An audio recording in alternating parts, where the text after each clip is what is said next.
Welcome to the April edition of the Pascack Valley History Show. I'm Ned Barber, founder of the Pascack Valley History Project, and your host for this series of fascinating journeys into Pascack Valley history. This month, we'll meet another historian, we'll hear about another historic book, we'll see a montage of historic artwork from the Pascack Valley, and then we'll visit one of the oldest churches in our area. That and more on the April edition of the Pascack Valley History Show. Oradell is the southernmost town in the Pascack Valley, but it wasn't always Oradell. In fact, there was a time when it had a bit of an identity crisis. Let's meet Frank Vierling, Oradell historian, and hear more about this interesting situation in this, our Meet Your Historian segment.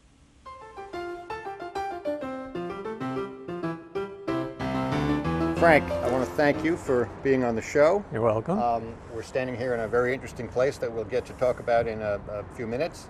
But first I wanted to just ask you a couple of simple questions. You are the Oradell Borough historian. Correct. Right? How long have you lived in this area? All my life, 80-some years. In which towns? In Oradell. You've been in Oradell the whole time? I'm a native of Oradell. Okay. How did you get to be the historian? I guess just because I was here a long time, and Mayor Carolyn Haig appointed me in 1989 to replace Floyd Winters, who had been the historian. So you've been doing it for about 16 years or so at this point. Now, Oradell is very serious about history, apparently, because not only do they have you as a borough historian, but they have George Carter as a borough archivist, I think his title is. How do you two kind of split up the history job? Well, I do historical research, and what I put together, or we collect from other people, pictures or documents, he catalogs them and files them. Tell me a little bit about where we are today. Well, where we are, we're on the patio of the Atwood House, commonly called the Blauvelt House. Blauvelt was the fourth owner of this house. Atwood built it in 1896-97. He came to Oradell in 1895. Now this is Charles Atwood? No, this is Kimball Chase Atwood. Kimball Chase Atwood. Kimball Chase Atwood. Okay. Who was Kimball Chase Atwood? Kimball Chase Atwood was a native of Buckfield, Maine, came to New York City at age 19, worked for a dried goods company, then an insurance company, and then founded his own insurance company called Preferred Accident Insurance Company of New York. He also went down to Florida and developed the largest grapefruit grove in the world and introduced grapefruit across the United States. So he was a versatile businessman, and he made a lot of money. I guess the insurance business that he created was a little bit unique. Yes, it was unique, it was new, and as I understand it, he's the one that invented if you lose an eye, you get a certain amount, you lose a hand, you get something, which was a new departure in insurance. What made him come out here to New Jersey? Was it Oradell at that time when he came here? No, it was actually Delford when he came here, which was a combination of Oradell and New Milford, and they seceded from Midland Township and formed the community of Delford, which was a combination of the two names. And then at what point did that end up being Oradell? Well, the Oradell section of the combined towns grew in population more, and nobody liked the name Delford. Even the New Milford people didn't like it. So in 1920, there were enough people in Oradell to have an election, and they voted Oradell as the name, which didn't sit well with the New Milford part. But winners and losers. Winners and losers. So when did Kimball Atwood come here and build this house? Well, he came to Oradell in 1895, and there was a house down the hill from here, the Van Wagner homestead, which they lived in for a little bit while they built this house in 1896-97. Right. And he loved horses, so he had a big barn and raised horses. They were trotting horses, and he used to, as an amateur driver, he used to race them, and he won many races. This is a very large house. Was it typical for the houses going up in this area? No, this was very unusual, and in the newspapers it points out as one of the grandest houses in Bergen County. Now the property has more than this one building even today, and at that time there was more. What was the whole property like? Well, the whole property was over 100 acres. It went all the way back to Forest Avenue, and there was a large barn, just about as big as this house is. And the original barn that was built, which we'll see, was the carriage house, and it cost $5,000 to build by a local lumberyard builders, Cooper and Demarest. $5,000, and today, who knows what something like that would cost, right? At least $1 million, I At think. least $1 million. But do we know anything about what the cost to build this house was? Yes, I think there was something about $110,000, including the furnishings. Which was a lot of money in those days. Yes, there was a very lot. So what else was on the property besides this and the carriage house? There was another barn. There was another house, which was either for servants or guests. There was an office building, or a cottage they called it. There was greenhouses. I don't know whether Atwood put the greenhouses in or Blauvelt. Okay. But there were extensive gardens.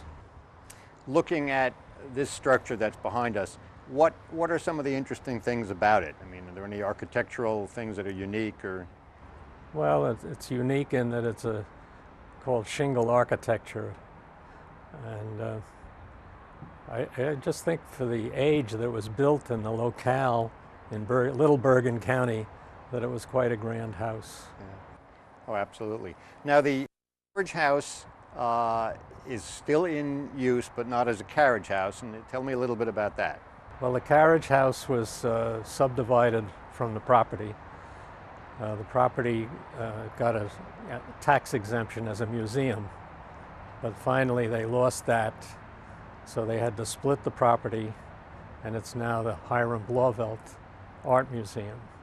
Hiram was technically the fifth owner. He inherited it from his family, and it was given to a Demarest Foundation.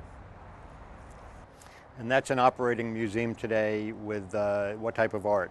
It specializes in natural paintings, animals primarily. And not only paintings, sculpture? Sculpture, yeah. Or any of the disciplines in art. What other sites of this type of interest or this level of interest are there in Oradell? Well, this house is situated on the site of Lafayette's encampment back in 1780. George Washington came here to visit them. Light Horse Harry Lee was here. Washington and Lafayette are supposed to have eaten lunch under an oak tree back on Forest Avenue, directly behind this house. So like a lot of the areas, the towns around here, this goes back to the Revolutionary War period. It does. We have history. At that time, this was called Kinderkamak, as was Emerson. And just when it became Oradell is lost in history. Okay. Are there any other very old structures still in existence in Oradell that are still around? There are only a few of the old houses. One of them is Lofell's house on Grant Avenue, and there's another old house on Brookside Avenue. The Trapegan accountants use that. And these that go back to what, the 1800s? They go back to 1800s, and maybe late 1700s on one of them. Now, I recently learned that the Hackensack water facility that I thought was in New Milford actually is in Oradell. It was called New Milford because originally that section of Oradell was part of the Delford, okay. New Milford. And that, of course, the first pumping station came there in 1882. And it was operating up till about 12 years ago when it was turned over to the county for public use when they built the plant that's across on across the reservoir. And there's a bit of a controversy going on there at the moment, I believe, in terms of what will actually be done with it. There is, but it's pretty much settled at this moment that the county proposes a park and to stabilize the buildings. But the buildings won't be open to the public. They will not be open to the public. That's what they say at the moment. But I know that there's a group, the Conservancy, that is working on an alternate plan, I guess, to make it more of a museum. They've been on that, with that proposal for many years now. But at least it's saved. The buildings theoretically are saved at the moment. Well, you can, if it's there, you can always decide later on to open it up. Right, So, okay. as you say, the first thing is preserve it. That was the major. Okay.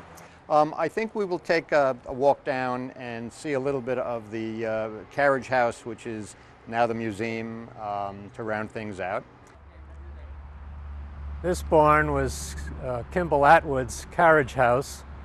It's got beautiful stables inside and cost $5,000 according to the newspapers of the day to build. And right now it's filled with artworks, and it's used as an art museum and called the Hiram Blauvelt Museum of Art. The horse stalls are still in place in the building, and they're used as little galleries for the artworks. Why don't we go in and look?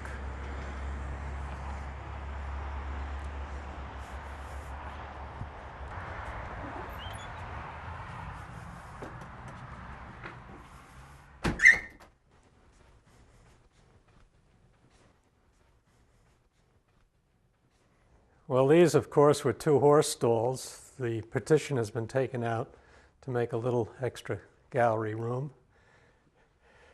And here we have 2 of the original doors to the stall still in place. This is Jim Bellis's office. Jim Bellis is the head of the present foundation.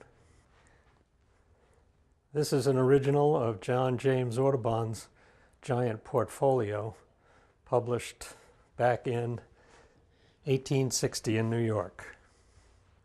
Periodically they turn a page so that each page gets as little light exposure as possible. You know, if you just look at any of the little details around and think of that as a barn,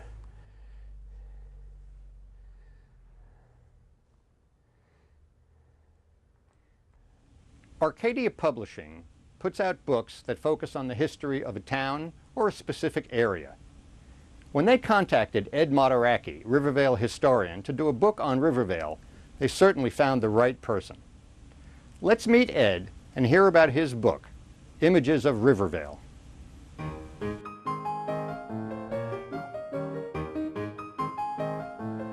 Ed, thank you for coming down and talking with us, and we're going to talk about your book in a moment.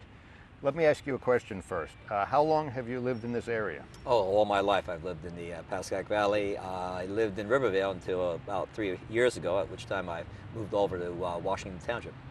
So when you say all your life, that's how long? Oh, that's 50, 57, 58 years. In that range. Ed, you recently brought this book out about 2 or 3 years ago, Images of America, the Rivervale book. What got you interested in doing a book? Well, in the fall of 2001, I was contacted by Arcadia Publications, which publishes a series entitled Images of America, which covers communities all throughout the entire country. And as a township historian, they contacted me to see if I would be able to assemble a book to fit into their series. Now, at first I was kind of hesitant about it because I knew that it was going to be a difficult and time-consuming undertaking. But the more I thought about it, the more I realized that a number of the people who I had borrowed these photographs from and copied them were no longer alive or no longer in the area. And a lot of the information that I had acquired could very easily be lost. So it then became important for me to assemble the book to preserve what we had acquired as of that time. Interesting. This is a fairly extensive book, lots of material in it. What was the process that you went through to create this? Well, it's a very interesting process. They really have it, Arcadia Publications have it sort of mechanized down. As far as the photographs, they have a format that you fit. And there's 1 or 2 photographs on each page. Sometimes they could do a 2-page spread. So what it became evident to me is that I had to write a book that would chronicleize the history of Rivervale. In this case, we're going back to the time of the Bala Massacre all the way up to about 1981, which was our 75th anniversary there. And it was a matter then of getting the photographs, of selecting them. And then the hardest part was writing the narration, the captions for each photograph, because I wanted the book to read as a history of Rivervale, as well as being a depository of over 200 photographs. Why don't you take a look in the book and tell me what some of your favorite locations and stories are. This one photograph here is of the mansion house that belonged to Alfred Blakeney, who was the mayor of Rivervale for almost 40 years. In the picture here, he was the mayor for 40 years? That's right. No term limit. Well, what it was at that time, it was that the township form of government, it was a town council. And the town council would select from among its members the person who would serve as mayor. They were not elected as the people, but the title was given to them by the members of the town council. And in this picture, she's standing in front of the house just several days before it's going to be demolished. Florence Blakeney was the daughter-in-law of Alfred Blakeney. And after his death, the family lands were sold off, and this magnificent house, as was the common practice at that time, was burnt to the ground. Fire departments from all around the Pascack Valley would come. They would ignite the house would burn, and then they would practice putting out the fire. And it was, for the town, it was a great social activity, because people would come for hours and just watch the house burn down. So today we look back on these magnificent houses, and we think what a terrible shame it is, and that has happened so much throughout the entire Pascack Valley. These old magnificent houses have been taken down. Do you know what's in that location now? It's a housing development, probably on the Blakeney land, which was a farm, as well as the mansion house there. There's probably about 70, 80 houses that are included there. Some of the streets there are named. There's a Blakeney Court, there's a Charles Court, and there's a Florence Drive, named after the 2 children and the mayor. Okay, what's another interesting one? Well, another interesting photograph in here is a photograph of the early fire department. And in this fire department picture here, we see the first fire truck that the town had. And the building that behind him has a very interesting history. It first started off on what's the corner of Edgewood Country Club. It was a schoolhouse built, we believe, around 1857. And it served anywhere between 40 to 60 children. But our records indicate that on any one particular day there was maybe like 15 or 20 children there, but that was the total school population if they all showed up at one time. Was this a one-room? No, it was a one-room schoolhouse. And then when the town became somewhat larger and they built 2 replacement schoolhouses to replace that one schoolhouse, the schoolhouse was purchased by Abram C. Holdren, who was the major landholder in Rivervale, and he moved it about a quarter of a mile further south on Rivervale Road onto his farmyard. And there he used it as a carriage house. And it continued as a carriage house until the formation of Rivervale's first fire department in 1921. And the very first fire engine was stored in that former carriage house, former schoolhouse. So it's a very interesting story there. And on the picture there, the early fire chief was Leopold Herman. There's a Herman Street, and then he was also the founder of the Herman's Grove in Rivervale, which stands where our current municipal building now stands. You give me one more, something that's actually still here today. Okay. Well, we have several photographs of the area that was called the Edelweiss Farms, and then later the Edelweiss House. And it was on the southern portion of Rivervale Road. It at one time was the largest duck farm in America. And it was run by Henry Fairchild, and then he built a building which served as a combination restaurant and as his also the residency. It was the large building, and became known for serving duck dinners. And then after they gave up duck farming, it became cheaper to raise ducks on Long Island than what it was in Jersey. It became known as a restaurant. It was primarily a German cuisine. Swiss German cuisine. And the building had undergone a number of changes over the years. At one particular point, the building had been a 2.5-story structure. There was a fire, so they cut off the upper story and a half. At that time, it became known as the Florentine Gardens. And that building is still inside of the modern Florentine Gardens. The modern Florentine Gardens has gone up and around the outside, but the inside is still there. And until the most recent renovation, you can still see some of the pillars that went to the courtyard or used as pillars to the entrance. But now they're now incorporated in the lobby of the building as well. So in order to see any of the old building at this point, you'd need a hammer and a chisel. That's right. And they probably wouldn't appreciate it. I know there's a picture in here that relates to where we're sitting today. Oh, yes, that's right. Abram C. Holdren, who I had mentioned a little bit earlier, being a major landholder of the area with his very successful farms, had purchased a pair of oxen around the turn of the 20th century, the beginning of the 20th century, and on a bet said that the oxen were strong enough to pull this millstone that was located where we are now out of the ground. Now, at that time, none of the archaeological work with the Bela massacre had been done, and it was just a matter of speculation as far as most people were concerned. But his oxen were strong enough to pull the stone out of the ground, and as his trophy, his prize, he pulled the stone up the road and placed it on his property. That's very close to what's now called Holdham Creek, which is by the little brook that runs by the South Firehouse. Right. And that stood on the corner of his property for many, many years. Now, Abram's son, Garrett, was a long-time president of the Board of Education for the schools. And he sold the land where Holdham School now stands. And about the time that the school was built, he gave the millstone to the school. And the millstone was placed then in front of the school. And the graduating 8th grade class, I think from 1954, actually purchased a plaque that told the story of the Bela massacre and added them onto there. Now, eventually, when the archaeological work was done in 1967 that found the remains of 6 of the dragoons, this land was then preserved and became a county park. In 1972, it was dedicated.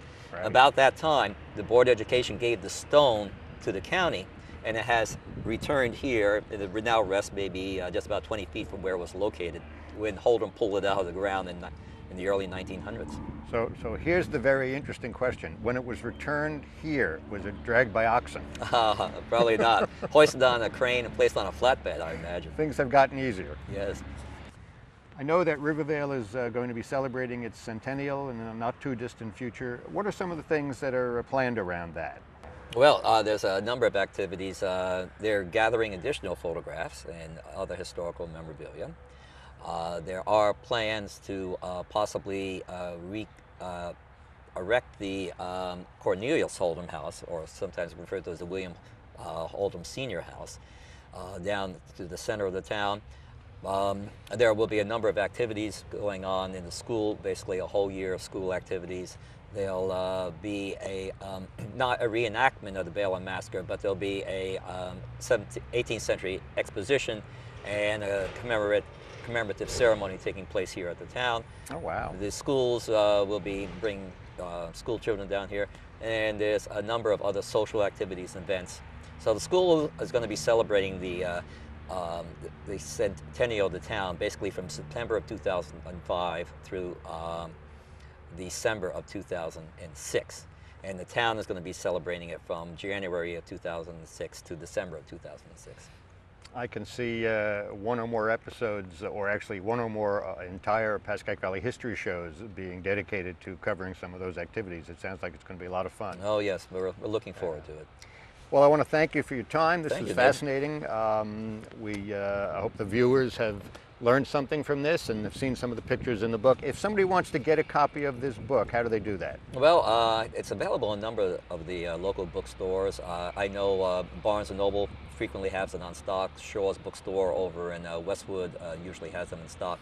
Some of the other drugstores and other stores around have them available. And you can get it online, I guess, from Amazon? Mm-hmm, that's right. I imagine from Amazon and also Barnes & Noble online. Very good. we will look forward to seeing you again as things move towards the centennial, and it's an excellent job you did on that. I've been through the book, and it's fascinating. Thank you very much. Over the years, a number of artists have created drawings of some of the Pascack Valley's historical landmarks. The oldest is a set I found in a 1938 book about the Park Ridge school system. Montvale's Carolyn McDonald, Rivervale's Marlene Beckmeyer Westerholt, Hillsdale's Jane Bailey, and of course, the late George Peed from Park Ridge are some of the others. We thought it would be fun to make a video montage of this collection and show you what some of this historic artwork looks like.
The Pascack Reformed Church on Pascack Road in Park Ridge houses a Montessori school and has a very popular pastor. But its real claim to fame is that it was built in 1813, and except for some minor changes and replacement of the windows, the exterior is almost the way it was when it was constructed. Let's meet church historian Carl Weil and get a tour of the church and the cemetery and find out more about this wonderful Park Ridge landmark.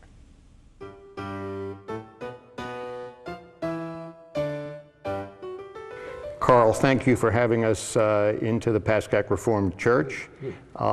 This is a wonderful old building, and I'm going to ask you to tell us a little about it. But first, just tell me about you. How did you come to be the church historian? Well, the consistory decided back in March 1988 that they didn't have a present historian. So I was asked by Elder Barbara Douglas if I would be the church historian, and I accepted it. All right, tell me about this church. It's old, it's got an interesting history.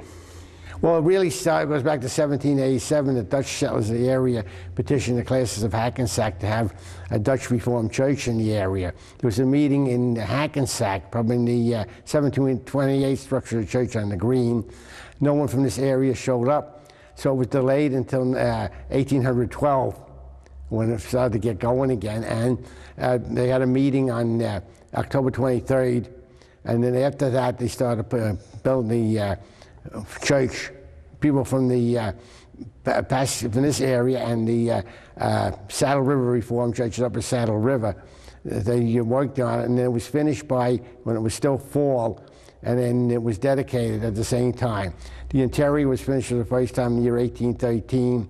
The official founding day, probably when they had the first service here, was May 3rd, 1813. 1813. Yes. So it's we're coming up on 200 years in the not too distant future. Now, you've told me that the interior has gone through a number of renovations. Tell me a little bit about that. Well, one time the choir was up in the balcony, and in 1893 they broke through the wall and put an addition on the back. The choir will be behind the pulpit. And 1891 the balcony was lowered to its present position. It used to be that there was only the first row up on the top, and that was for slaves to sit during the services. Really? Yes, they had slaves at that time. So that was, the balcony was dedicated to that? Yes. Then 1891 they lowered it to the present form. In 1959 it was, they tore down the 1893 edition, and they put this present edition on the back of the church, which has a basement too. The choir room is underneath there. Now, just to get my bearings, when you say the back of the church, that's actually the area where the altar is, the pulpit, the front of the church is where the door is? Yes. Okay. The church also has a cemetery associated with it, and I believe you have something to do with that? Yes, I'm the church cemetery superintendent. I was appointed that in 1991. How far back does that cemetery go? Well, our original cemetery is at the rear of the church. The oldest known burial in there is that of Catherine Blorville. She died at the age of 6 in 1813. In 1855, in order to enlarge the cemetery, we bought 15 acres of ground from the Wartendijk family. On that cemetery, there were already 3 older cemeteries. The Wartendijk family cemetery, the 2 legible stones, there's one in Dutch, one in English, 1780. And I read in an old history book that there's several 1745 stones in there. Then there's the African American cemetery. It's not a slave cemetery, it's free blacks. And then there's the American Indian, Native American cemetery, which is down behind it. There's no stones, no records or anything, and it's just been passed down by word of mouth over the years. And I learned it from George Albertson. He was the former superintendent. So the old cemetery that was part of the church is the one directly behind the church, yes. And the other one is the one that's further down Pascack Road? That's correct. It says Pascack Cemetery? Yes. And you say that was actually made, there are 3 separate cemeteries? Separate cemeteries in there. They date back to the colonial times, even before with the American Indian Cemetery. Okay. Well, I think what we're going to do is go outside and let you point out some of the interesting features of the outside of the church, and then perhaps we'll take a walk over to the old cemetery behind the church and look at some of the things that are there. Sure. Before we leave, before we leave the church, I want you to do one thing. I know that you have a historic day coming up. You've been doing this every year for a while. Every year since 1992. Tell me a little bit about it. What's it all about? Well, it was only supposed to be a one-time deal in 1991 in October, and then Paul Johnson was being installed as pastor, so they postponed it to the spring of 1992. And it was so well liked and everything, the consistory voted to have it every year. So that's why we're up to now to the 14th annual Historic Day. And what goes on at the Historic Day?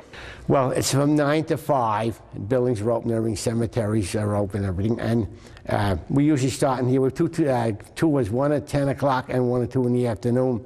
And I start in the church, explain everything. I take the people up into the balcony, those who can make it.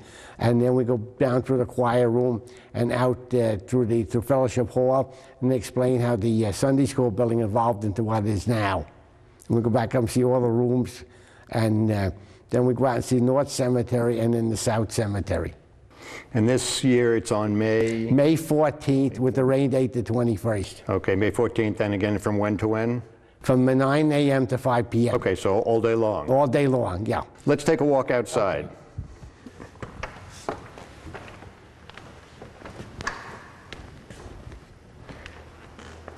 We'll go right out the front door here? We only have one front door. Some of the old churches have 3. Really? Yeah. So this is one of the original windows from the first church? Yes. The 1800s? The 1800s. This is known as the Quackenbush window. It depicts life in the early days in the Pascack Valley area, with mostly Dutch settlers, as you can see by the dress. And when was this window created? This was approximately in the early 80s. Now, by his foot is a drawing of something. That's Pascack Reformed Church. That probably is the original plans, which we can't find so far. Church being built, and that's probably using cutting the beams and everything for the church. This is probably the original wheel from the bell that was installed in 1891. Which was the first fire alarm for Borough Park Ridge. The rope was down the outside. When there was a fire, someone would ring the church bell.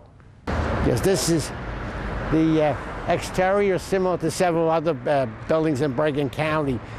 Most of the building is sandstone, and on the south and west side.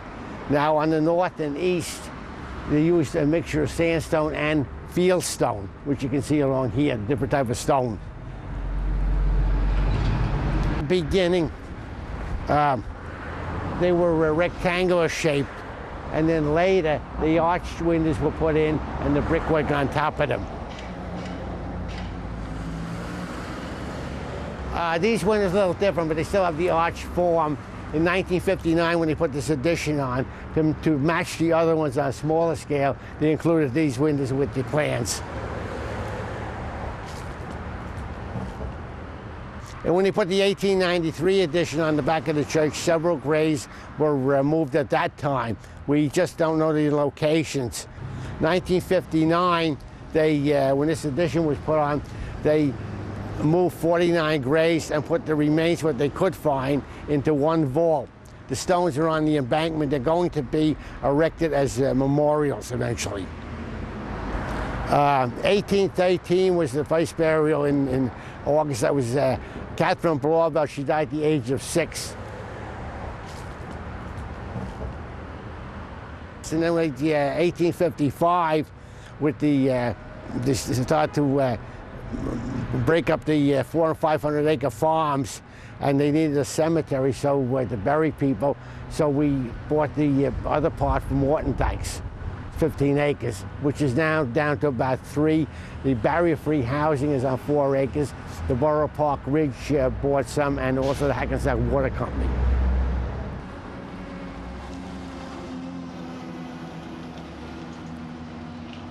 This is Catherine Blauvelt, the first burial, who died at the age of 6 in 1813.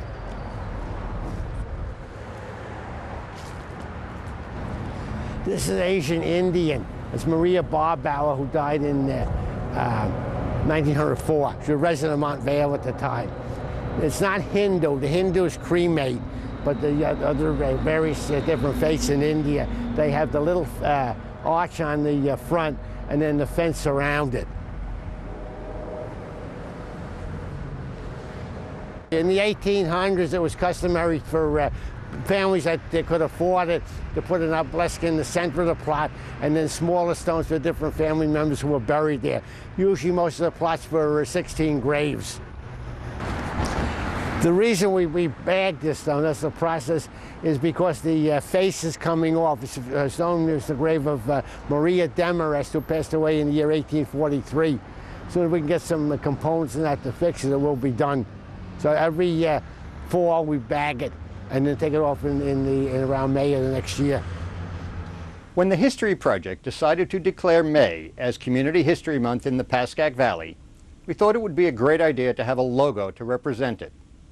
So in February, we launched a contest and asked local artists to submit their idea for what would make a good logo.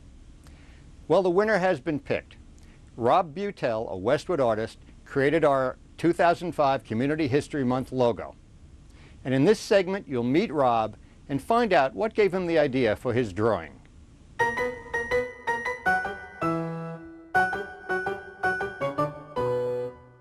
I'm here outside the Park Ridge train station with Rob Butel from Westwood, and Rob is the winner of the Community History Month logo contest. Rob, let me welcome you to the show and congratulations on winning the contest. We're looking forward to using your logo and we're very pleased with it, and we're going to show it to the audience in a minute. Rob, I know you live in Westwood. Did you grow up in this area? Yeah, I grew up most of my life in Hillsdale. Rob, what is it that got you interested in the history of the area? Well, growing up, I used to hang around with the fire departments. My grandfather was a big fire chief over in Westwood. My brother was in the Hillsdale Fire Department, and I also was part of the Hillsdale Fire Department for a little while. I find history fascinating because, you know, you learn how people lived and you can learn from their mistakes. Well, the fire departments have a lot of history in this area, and there have been some pretty significant fires over the years, so I can understand how that would have gotten you interested in it. How did you hear about the logo contest for Community History Month? Through a family member. My mother works at the Hillsdale Borough Hall, and I guess she may have heard it through the grapevine. Rob, I think the time has come to show everybody the logo that you created. A little plug for the post office here. I'm using their envelope.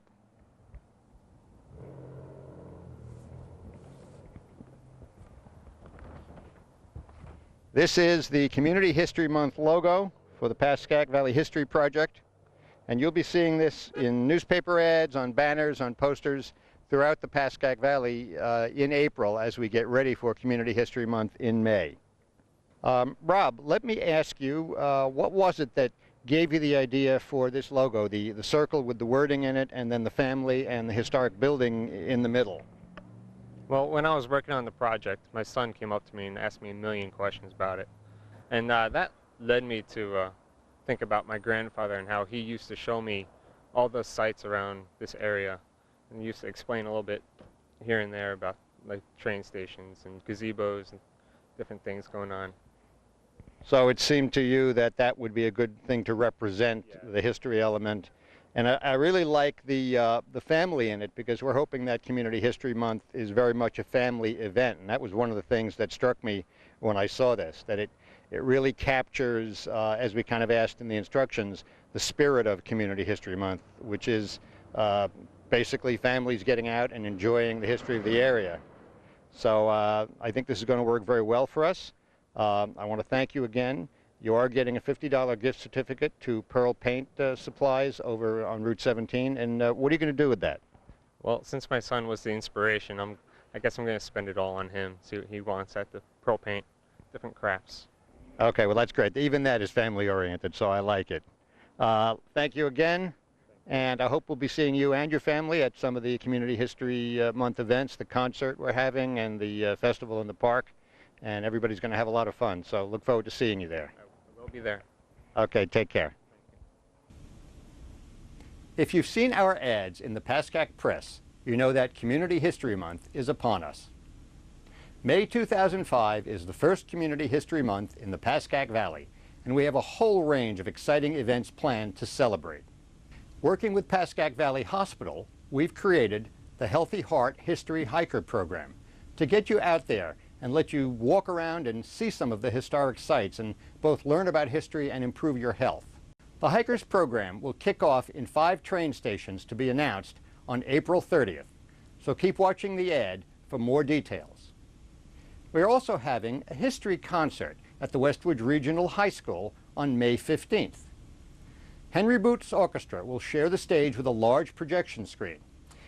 While Henry's band plays the music of the time periods from after the Civil War up to the 1970s, you'll watch a video montage of Pascack Valley images from those same time periods. And you'll see for each time period a dance couple come up and demonstrate the appropriate dance. In the Roaring Twenties, for example, we'll have a Charleston. Tickets for this concert will go on sale towards the end of April. Keep an eye on Pascack Press and the ad for information on how to get them. For the younger historians among us, we've created the Junior Historian Kit. It contains a special coloring book featuring coloring scenes of local historical sites and a disposable camera, so you can take the youngsters out there and they can draw and photograph and create a keepsake that they'll cherish for many, many years.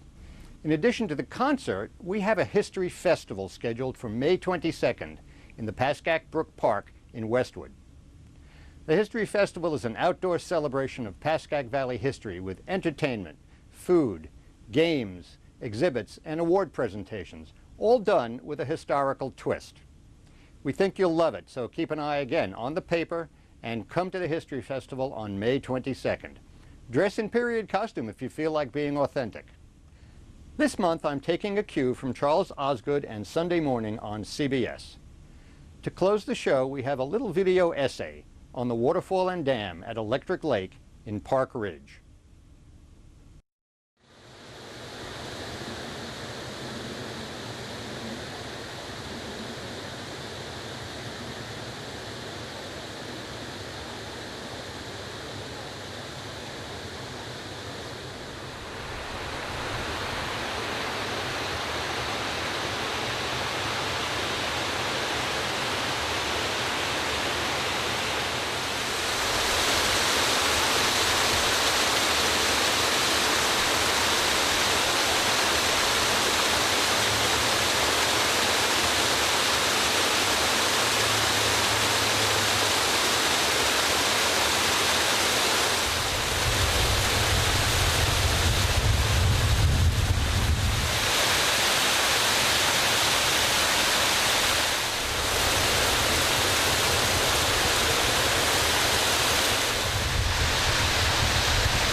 We hope you enjoyed that.